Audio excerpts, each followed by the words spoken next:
Friends, स्वागत है आपका हमारे YouTube चैनल फिजिक्स पॉइंट पर। स्टील वेल्डिंग की लेक्चर सीरीज का आज का अपना टॉपिक है विद्युत द्विध्रुव और विद्युत द्विध्रुव के कारण विद्युत क्षेत्र की तीव्रता ज्ञात करना। तो अपना पहला पॉइंट है विद्युत द्विध्रुव। विद्युत द्विध्रुव क्या होता है? देखो, जैसे इस बिंदु ए पर अपने पास में कोई प्लस का q आवेश है और इस बिंदु बी पर अपने पास में माइनस का q आवेश है। दोनों आवेश समान परिमाण के हैं और एक धनात्मक और एक ऋणात्मक है और ये परस्पर स्मॉल a दूरी पर स्थित है। तो इन आवेशों में क्या विशेषता हो रही है कि अति अल्प दूरी पर ये आवेश स्थित है और समान परंतु विपरीत प्रकृति के आवेशों का ये युग्म उपस्थित है। तो ये क्या कहलाता है? विद्युत द्विध्रुव युग्म कहलाता है। और यदि यहाँ पर कोई अगर बिंदु P ले ले तो अब इस बिंदु P की इस द्विध्रुव से दूरी क्या होगी? वो दूरी दर्शाने के लिए अपन ये ऋणात्मक आवेश से लें या इस धनात्मक आवेश से लें, दोनों ही आवेशों से नहीं ले सकते हैं क्योंकि अपन को इस द्विध्रुव से दूरी ज्ञात करनी है। तो इसके निर्धारण के लिए अपन इस द्विध्रुव का बिंदु मध्य बिंदु O ले लेंगे। अब इस बिंदु P की यहाँ से जो दूरी होगी वो किसके साथ काउंट की जाएगी? इस द्विध्रुव के साथ में काउंट की जाएगी। और इसको मध्य बिंदु ले लिया तो ये वाली दूरी क्या बन जाएगी? a/2 बन जाएगी और ये दूरी भी क्या बन जाएगी? a/2 बन जाएगी। लेकिन जब आगे अपन कोई समीकरण सोल्व करेंगे तो वहां पर ये दूरी a/2 थोड़ी सी जो कैलकुलेशन है उसको डिफिकल्ट बना देगी। इसलिए उस कैलकुलेशन को आसानी से करने के लिए इस पूरी दूरी को अपन क्या मान लेंगे? 2a मान लेंगे, जिससे ये दूरी कितनी हो जाएगी? a की, और ये दूरी भी कितनी की हो जाएगी? a की हो जाएगी, जिससे अपन कैलकुलेशन है वो आसानी से कर सकते हैं। तो यहाँ से इसकी परिभाषा क्या बन गई द्विध्रुव की? कि समान परंतु विपरीत प्रकृति के आवेशों का युग्म जो अति अल्प दूरी पर स्थित है वो विद्युत द्विध्रुव युग्म कहलाता है। तो यहाँ इसकी परिभाषा लिखता हूँ, आप नोट करना। देखें, अति अल्प दूरी पर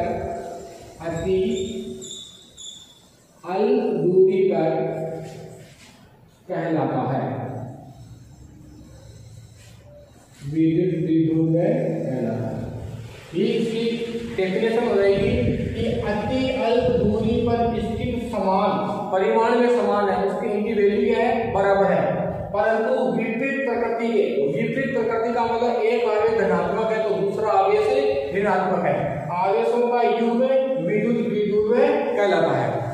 उदाहरण के लिए अपन इसका चित्र बनाएंगे तो यहाँ पर अपन एक बिंदु ले लेते हैं A और यहाँ पर एक बिंदु ले लेते हैं B और A और B की मध्य की दूरी होगी ये वाली, ठीक है।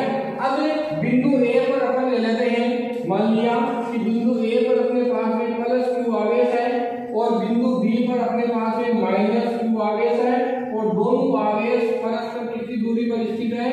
2a दूरी पर। 2a दूरी इसलिए दिया है ताकि आगे जब कैलकुलेट करेंगे तो ये दूरी आसानी से अपन इसकी गणना कर सकते हैं। तो अब देखो, परिभाषा में अति अल्प दूरी पर स्थित समान q और q समान है, परंतु विपरीत प्रकृति के आवेश, इसका आवेश प्लस है, इसका माइनस है, विपरीत प्रकृति होगी, इनका जो समूह होगा वो क्या कहलाएगा? विद्युत द्विध्रुव युग्म। तो अपन ये पूरा निकाय किसके लिए बन रहा है? AB के लिए। तो AB को अपन क्या कह देंगे? विद्युत द्विध्रुव युग्म। विद्युत द्विध्रुव युग्म, ये AB है वो विद्युत द्विध्रुव युग्म कहलाएगा।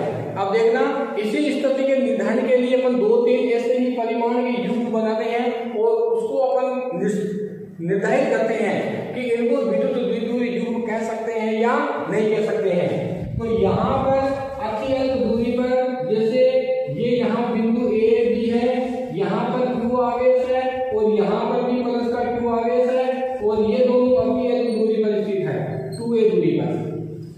तो ये अति अल्प दूरी है, दो आवेश है, दोनों के परिमाण समान है, लेकिन ये धनात्मक और ऋणात्मक नहीं है, दोनों ही क्या है?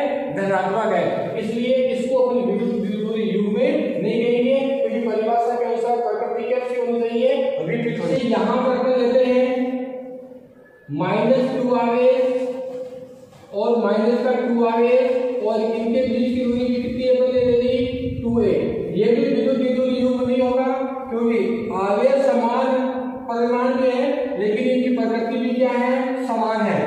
इसी प्रकार से एक अपन युग्म यहाँ लेते हैं जिसे प्लस का 2 है और माइनस का 2q है और 2a दूरी पर है। तो यहाँ देखना आवेश की जो प्रकृति है धनात्मक और ऋणात्मक विपरीत तो है लेकिन ये q है और ये 2q है, इनका परिमाण अलग अलग है, इसलिए ये भी विद्युत द्विध्रुवी युग्म नहीं कहलाएगा। सिर्फ परिभाषा के अनुसार विद्युत द्विध्रुवी युग्म यही होगा। अब यहाँ पर q कूलम है, माइनस का 2 कूलम है, इनकी अपन वैल्यू लें तो यदि ये 10 माइक्रो कूलम का है तो फिर ये भी कितने का होगा, माइनस के 10 माइक्रो कूलम।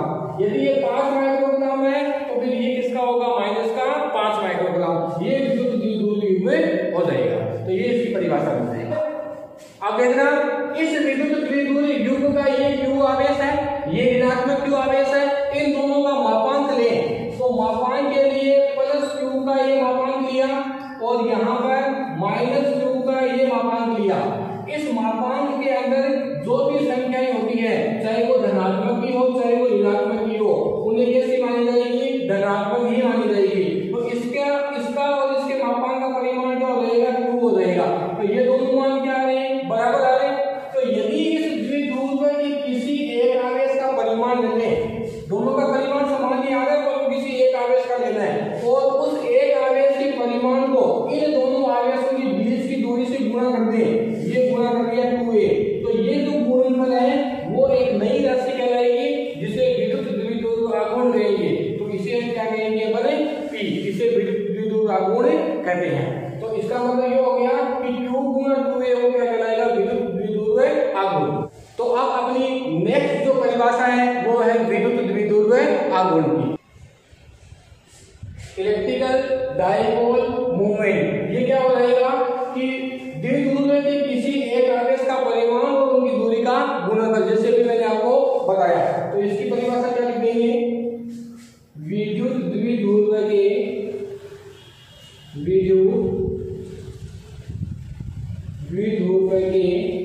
कहलाता है,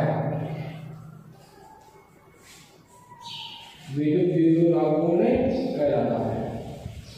विद्युत द्विध्रुव के किसी एक आवेश के परिमाण, जो दो आवेश है इनमें से किसी एक का परिमाण और दोनों आवेशों की मध्य दूरी का गुणनफल, ये दो आवेश है इनकी मध्य दूरी का ये गुणनफल विद्युत द्विध्रुव आघूर्ण कहलाता है। अर्थात परिभाषा के अनुसार इसका अपन जो समीकरण बनाते हैं वो समीकरण हो जाएगा P बराबर किसी एक आवेश का परिमाण, दोनों में से किसी एक का परिमाण हो q और गुणा में इन दोनों की दूरी का गुणनफल कितना है 2a। दूरी कितनी है 2a। ये विद्युत द्विध्रुव आघूर्ण कहलाता है। अब इधर इसके कुछ महत्वपूर्ण बिंदु देखना। विद्युत द्विध्रुव एक सदिश राशि है, या लिखा हूं मैं विद्युत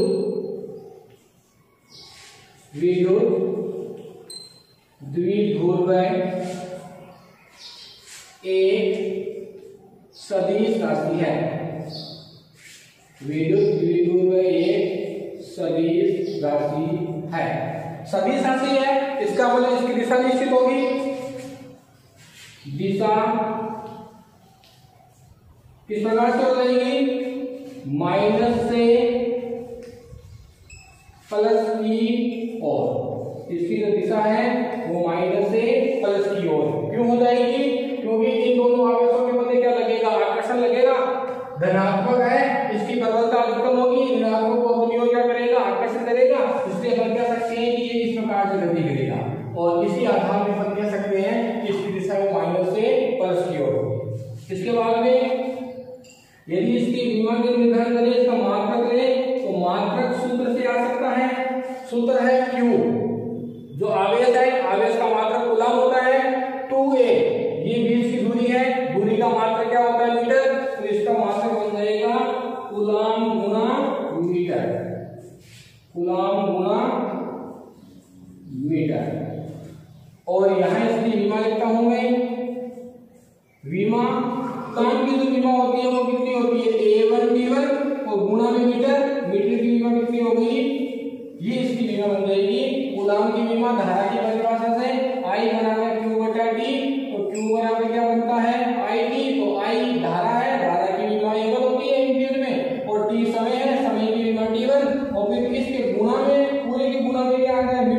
मीटर दूरी का मात्रक होता है और दूरी की विभा क्या होती है L1, ये इसकी विभा बन जाएगी। ये आपको 4 पॉइंट इसका इसके ध्यान में रखने हैं।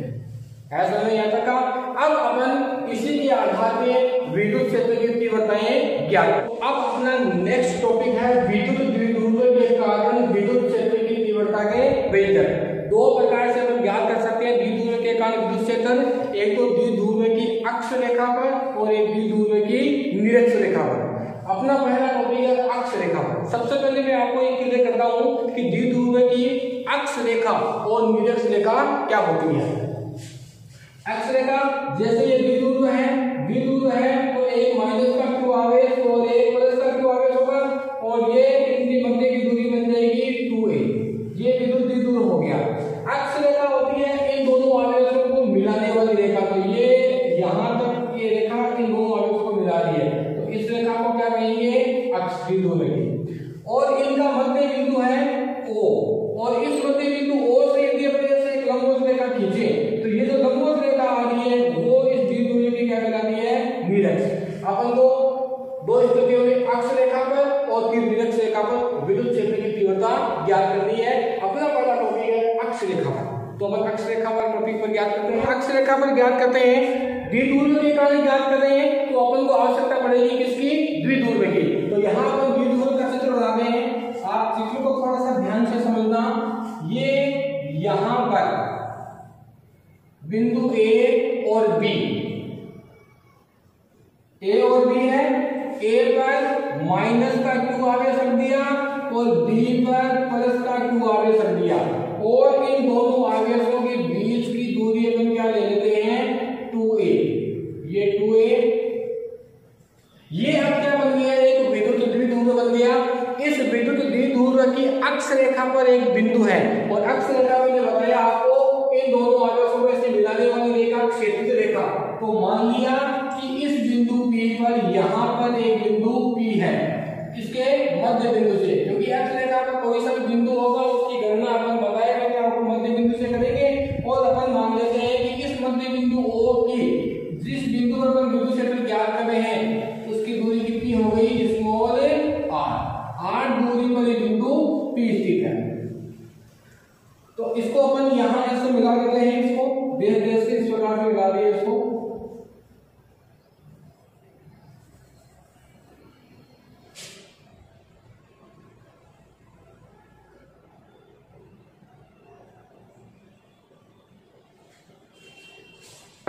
अब इस बिंदु P पर ऋणात्मक आवेश में विद्युत क्षेत्र उत्पन्न करेगा, धनात्मक आवेश में विद्युत क्षेत्र उत्पन्न करेगा। तो ऋणात्मक आवेश के कारण बिंदु P पर विद्युत क्षेत्रफल मान लेते हैं E माइनस का Q। माइनस Q आवेश के कारण E विद्युत क्षेत्र और धनात्मक आवेश के कारण अपन विद्युत क्षेत्र मान लेते हैं E प्लस का Q। ये प्लस Q। अब इस टॉपिक को अच्छी तरह से समझने के लिए पीछे के लेक्चर में अपन ने दो टॉपिक पढ़े थे। एक तो विद्युत क्षेत्र E की दिशा ज्ञात करना और एक बिंदु आवेश के कारण E का सूत्र बटा k/q/r²। ये दो टॉपिक अच्छी तरह से ध्यान में है आपके, तो इस समीकरण को अच्छी तरह से याद कर सकते हैं। आपको बिल्कुल भी कोई समीकरण रखने की आवश्यकता नहीं पड़ेगी। तो इस E की दिशा का निर्धारण अपन यहाँ पर करें तो मैंने आपको बताया था पीछे के लेक्चर में कि धनात्मक जो आवेश होता है उस पर विद्युत क्षेत्र की दिशा सदैव आवेश से दूर की ओर होती है और ऋणात्मक जो आवेश होता है उस पर विद्युत क्षेत्र सदैव आवेश की ओर होता है। तो यहाँ पर ऋणात्मक आवेश है, इसके कारण ये विद्युत क्षेत्र की माइनस का Q उत्पन्न हो रहा है। तो इसकी जो दिशा है वो इस आवेश की ओर होगी, तो तीर का चिन्ह आ जाएगा इस प्रकार से। धनात्मक आवेश के कारण विद्युत क्षेत्र ये आ रहा है, धनात्मक आवेश के कारण विद्युत क्षेत्र सदैव आवेश से दूर होता है। तो यहाँ पर तीर का चिन्ह आ जाएगा इस प्रकार।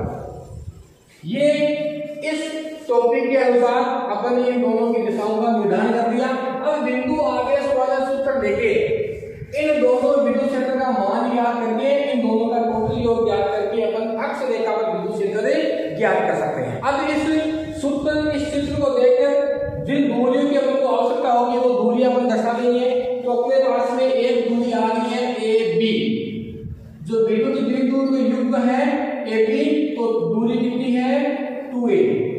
फिर एक दूरी अपने पास में आ रही है मध्य बिंदु O, तो AO और OB ये दोनों बराबर हो जाएगी और दोनों कितने की हो जाएगी, एक की, क्योंकि मध्य बिंदु है इसलिए ये दूरी एक की हो जाएगी और ये दूरी कितने की हो जाएगी, एक की हो जाएगी। 2a दूरी है इसलिए आधी आधी बन जाएगी। एक मध्य बिंदु O से इस बिंदु P पर बिंदु क्षेत्र ज्ञात करें, तो O से P की जो दूरी है वो होगी OP और OP का मान अपन P की दूरी पर ज्ञात करें बिंदु क्षेत्र R दूरी पर, ये हो गया R। अब देखना यहाँ बिंदु क्षेत्र KQ/R² है, R दूरी तक अपन ने बिंदु क्षेत्र ज्ञात किया था आवेश से, तो इस आवेश के कारण बिंदु P पर अपन बिंदु क्षेत्र ज्ञात कर रहे हैं, तो इस आवेश से बिंदु P की दूरी कितनी हो गई, AP, तो ये बन गया AP। अब AP का मान कितना होगा, ध्यान दें A से लेके O तक की दूरी अपने पास में A है और O से लेके P की दूरी अपने पास में R है, इन दोनों का टोटल योग कर देंगे तो AP बन जाएगा। तो AP का मान क्या आ जाएगा, R प्लस A आ जाएगा। इसी प्रकार से ऋणात्मक आवेश के कारण विद्युत क्षेत्र बिंदु P पर ज्ञात करेंगे, तो ऋणात्मक आवेश के बिंदु P से दूरी कितनी हो गई, BP। अब देखो यहां से यहां तक की टोटल दूरी अपने पास में कितनी है, R। अपन को ये पूरी दूरी नहीं चाहिए, सिर्फ ये दूरी चाहिए, तो इस पूरी दूरी में से ये OB निकाल देंगे तो इस दूरी का मान रहेगा, तो BP का मान कितना हो गया, R माइनस A। इन दूरियों की अपन को आवश्यकता पड़ेगी आगे जब हम समीकरण ज्ञात करेंगे तब। अब अपने पास में ये विद्युत द्विध्रुवी युग्म हो गया, बिंदु P पर अपन को विद्युत क्षेत्र ज्ञात करना है, तो इसको थोड़ा सा चित्र को देखिए अपन शब्दों में लिख दें। मानना एक विद्युत द्विध्रुवी युग्म है जिसमें 2a दूरी तक धनात्मक और ऋणात्मक आवेश स्थित है और द्विध्रुवों के मध्य बिंदु R से P तक अपन को विद्युत क्षेत्र की तीव्रता ज्ञात करनी है। चित्र को देख के थोड़ा सा इसको शब्दों में लिख दें, तो माना AB है,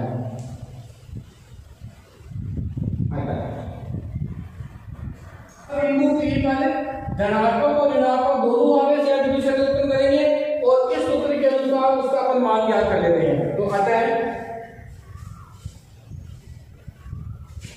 -Q आवेश के कारण विद्युत क्षेत्र, आवेश के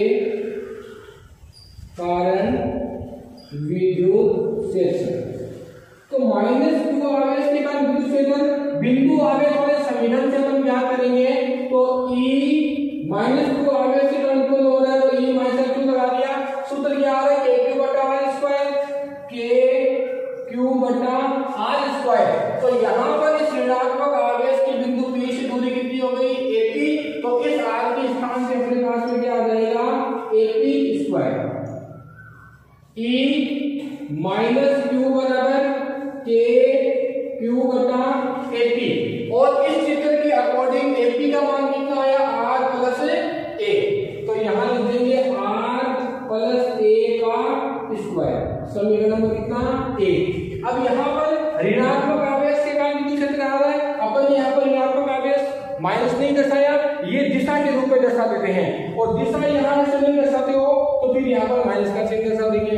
तो दिशा ऋणात्मक आवेश है, ऋणात्मक आवेश के कारण विद्युत क्षेत्र सदैव आवेश की ओर होता है, तो ऋणात्मक आवेश के कारण ये बिंदु P पर ये विद्युत क्षेत्र दिशा और P से A की ओर, तो P1 की अनुदिश इसकी दिशा बन जाएगी, तो P1 के अनुदिश जो दिशा होगी उसको अपन दर्शा दिया P1 के अनुदिश। इसी प्रकार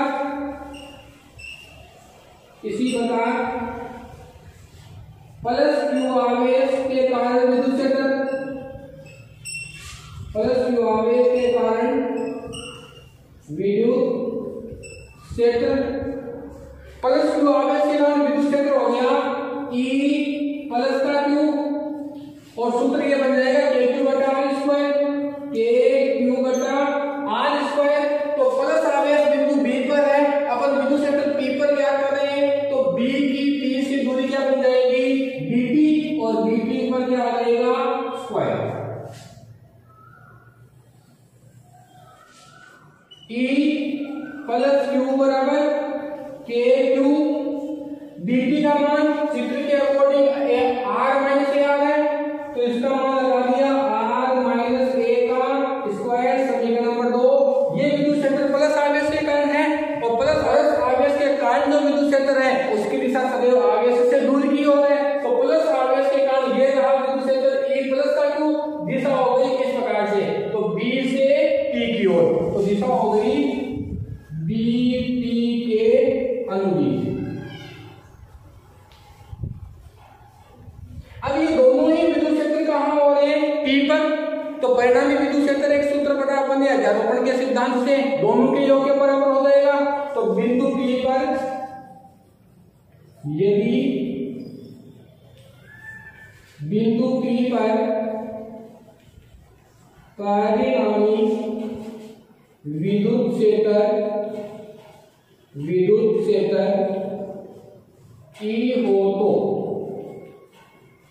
E हो तो अध्यारोपण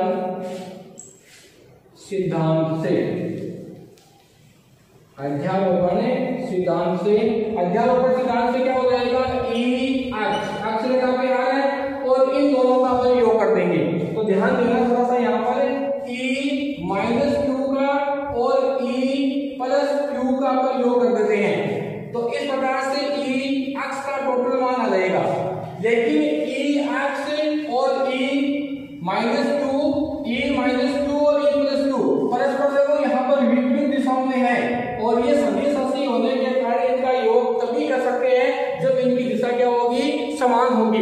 इसलिए इन दोनों की दिशाओं में से किसी एक की दिशा को चेंज करके अपन समान दिशा बना देते हैं, और जिसकी दिशा चेंज करते हैं वहां पर ऋणात्मक चिन्ह आ जाएगा। और ऋणात्मक चिन्ह अपन किस पर लगा देते हैं? जिसका मान कम है ना। तो E प्लस क्यू और E माइनस क्यू में से किसकी दिशा चेंज करें? E प्लस क्यू और E माइनस क्यू में से किसकी दिशा चेंज करें? देखना, एक संख्या लिखा हूं मैं 2, 10/2 और 10/5, ये समान है।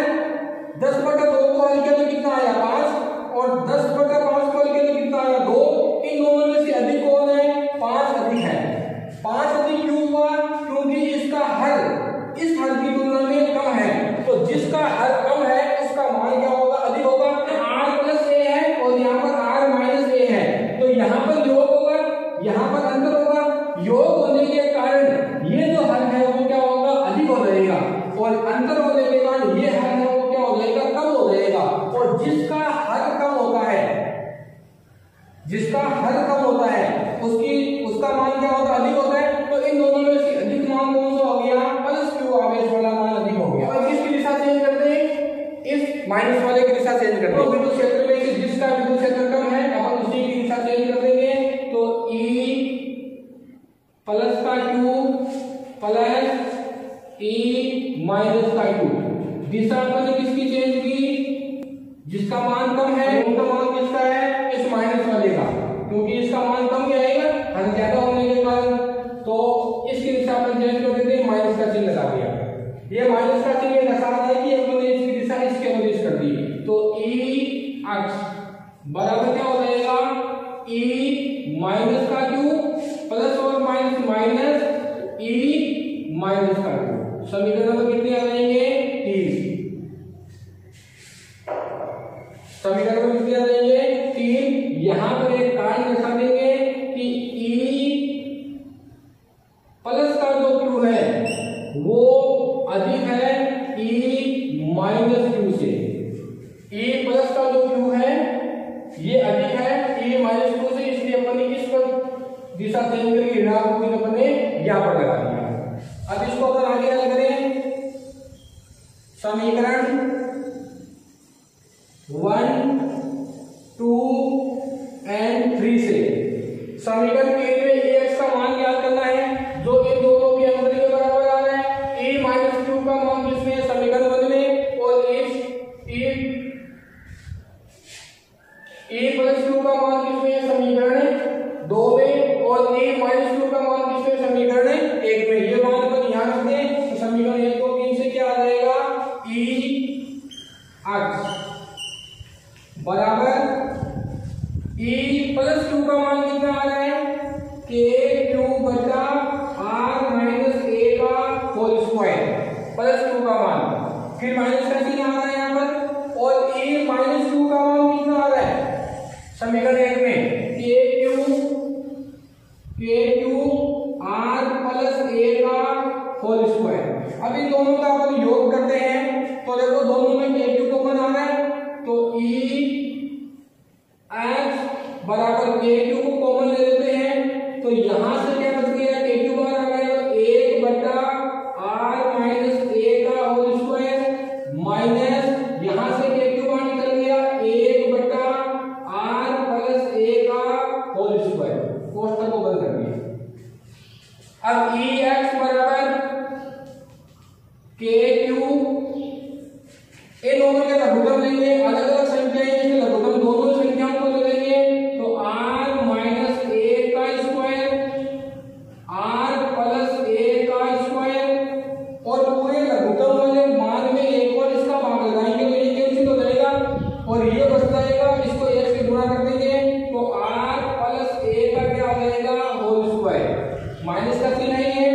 अब इस पूरे लघुगम में इसका भाग लगाएंगे तो ये कैंसिल हो जाएगा, ये बच जाएगा R माइनस 1 वो 1 से गुणा हो जाएगा R माइनस 1 का क्या आ जाएगा होल स्क्वायर। ये यहाँ तक आके समझ में आ गया। अब इसका स्क्रीनशॉट लो ताकि इसको आप कॉपी में आसानी से लिख सकते हैं, उसके बाद में यहाँ से इसको आगे हल करते हैं। इसको हल किया आगे तो EX बराबर क्या रहेगा KQ।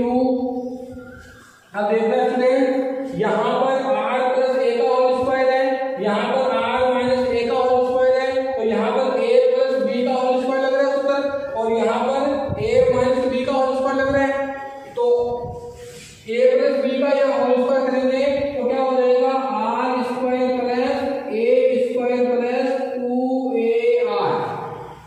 फिर ऋणात्मक चिन्ह आ रहा है यहाँ पर, ये यहाँ लगा दिया R माइनस A का होल स्क्वायर आ रहा है, यहाँ पर सूत्र लग जाएगा A माइनस B का होल स्क्वायर और A माइनस B का होल स्क्वायर क्या हो गया, इस जैसा ही होगा तो क्या माइनस आ जाएगा R square plus A square minus का 2AR, ये कोष्टक और बट्टे में क्या आ जाएगा, बट्टे पर संख्या को देखना यहाँ पर R माइनस A का होल स्क्वायर है, यहाँ पर R प्लस A का होल स्क्वायर है।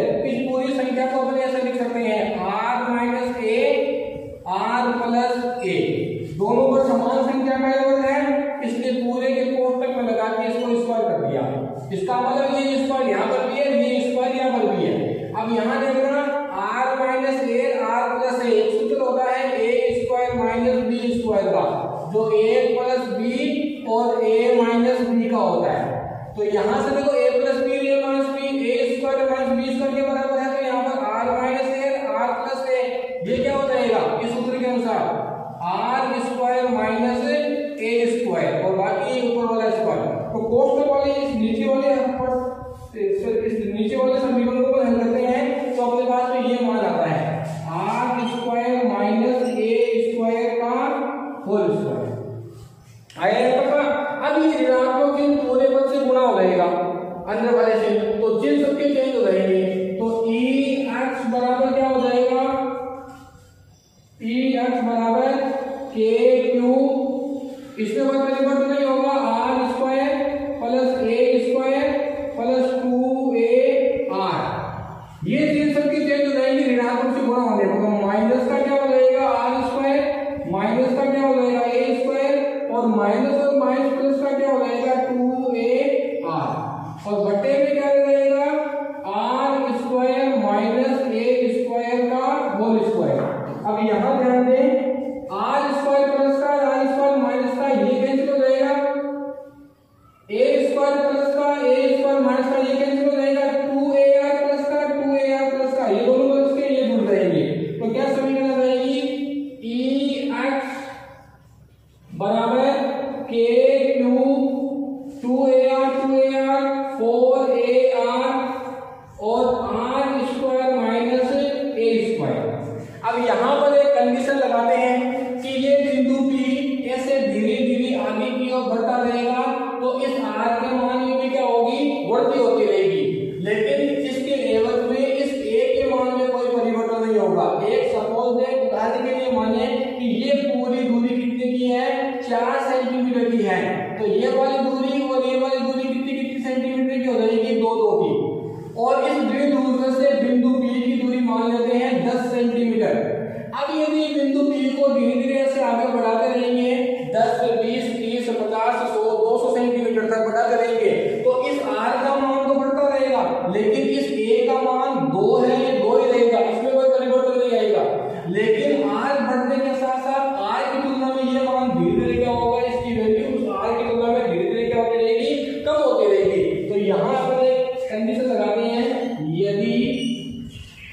आर ग्रेटर देन ए हो तो आर स्क्वायर की तुलना में ए स्क्वायर नगण्य होगा। नगण्य होगा इसका मतलब आर स्क्वायर की तुलना में ए स्क्वायर को अपन 0 के बराबर मान सकते हैं, क्योंकि नगण्य का मान 0 के बराबर माना जा सकता है। इसको आगे अपन हल करें तो ई एक्स बराबर क्या आ जाएगा, के क्यू 4AR को अपन 2 गुना 2AR लिख सकते हैं। 4AR रहेगा वापिस, और इसको नगण्य कर दिया तो आर सॉरी यहाँ एक घात लगाना भूल गए, ये वाला स्क्वायर रहेगा यहाँ पर R square minus A square का ये होल स्क्वायर, ये वाला लगाना भूल गए, अब लगा दिया यहाँ पर। अब ये ए स्क्वायर नगण्य होगा तो R square minus A square नगण्य होगा तो ये 0 बन जाएगा। तो आर स्क्वायर का स्क्वायर रहेगा फिर, और घात की घात क्या होती है, गुणा होती है, तो आर की घात कितनी हो गई 4, और कोष्टक नीचे वाले पद का मान आर की घात कितनी हो गई 4, और यहाँ आर की घात 1 है या 4 है, ये कैंसिल आउट हो जाएगा। तो ई एक्स बराबर क्या मान आएगा, ई एक्स बराबर मान आएगा के क्यू 2 गुना 2a, और बट्टे में आर की घात क्या रह जाएगी 3। तो ई एक्स बराबर, इसको अपन व्यवस्थित रूप से लिखें तो 2 को आगे यहाँ लिख दिया, के रख दिया, अब बच गया q गुणा 2a। इसी टॉपिक के शुरुआत में अपन एक परिभाषा पढ़ी थी विद्युत द्विध्रुव आघूर्ण की, जिसका मान q गुणा 2a के बराबर, तो q गुणा 2a को अपन क्या लिख दिया p, और बट्टे में क्या ले गया r3। ये जो समीकरण आ गई है 4 नंबर, यहाँ एक कोष्टक में काम लगा दिया कि p का मान q गुणा 2a होता है। तो ये जो समीकरण है वो इस द्विध्रुव की निरक्ष रेखा के बिंदु P पर विद्युत क्षेत्र का व्यंजक हो गया।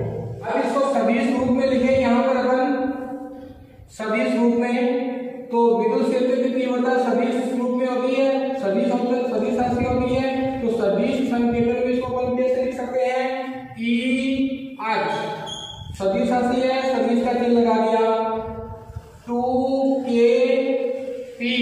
विद्युत द्विध्रुव आघूर्ण सदिश राशि है, सदिश का चिन्ह लगा दिया, बट्टे में क्या रह गया r2, और ये मान r पर निर्भर कर रहा है तो इकाई सदिश क्या बन जाएगा rk।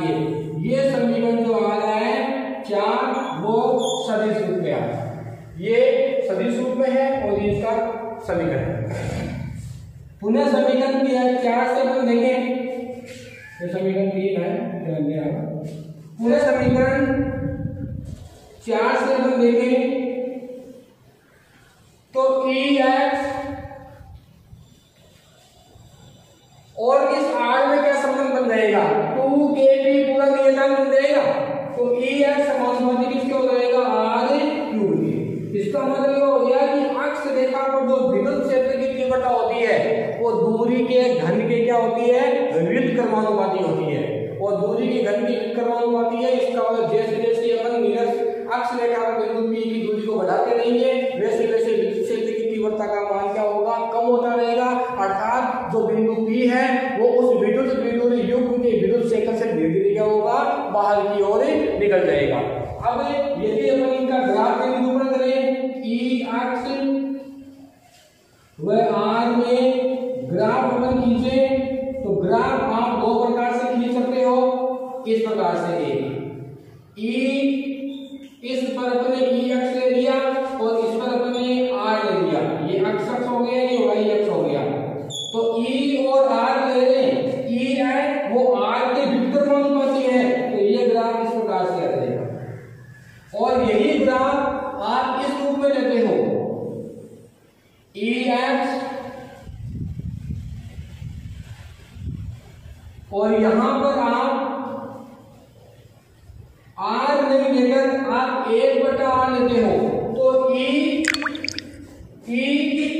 आर के तो व्युत्क्रमानुपाती है लेकिन 1/r के क्या है, समानुपाती है।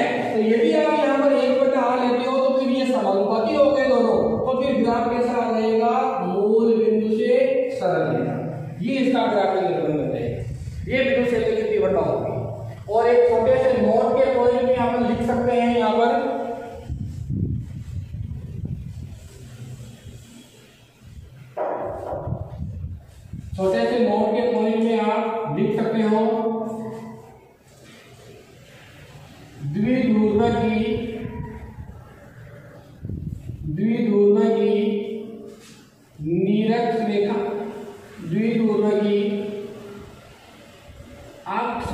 पर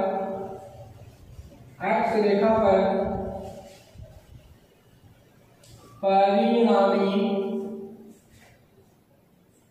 विद्युत क्षेत्र की तीव्रता की दिशा, विद्युत क्षेत्र की तीव्रता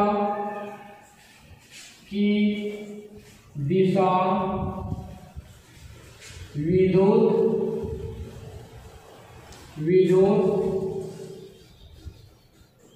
द्विध्रुव